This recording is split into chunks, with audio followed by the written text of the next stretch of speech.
सटाण्यातून बेपत्ता झालेली 6 वर्षीय चिमुकली मालेगावात सुखरूप सापडली।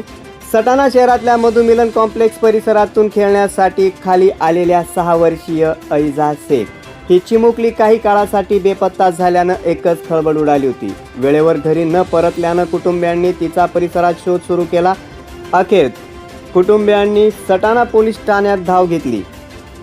घटनेची माहिती मिळताच सटाणा पोलीस स्टेशनचे सहाय्यक पोलीस निरीक्षक अतुल बोरसे, उमेश भदाणे, तोटे रवींद्र शिंदे, भूषण सूर्यवंशी आणि समाधान कदम यांनी तत्काळ शोध मोहीम सुरू केली।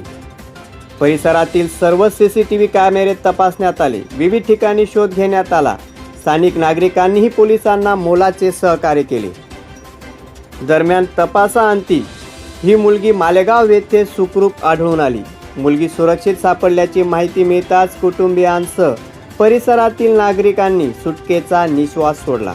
या संपूर्ण प्रकरणात सटाणा पोलिसांनी दाखवलेल्या तत्परतेचे आणि नागरिकांनी दिलेल्या सहकार्याचे सर्वत्र कौतुक होत आहे। प्रखर न्यूजसाठी भैयासाहेब माळी, सटाणा।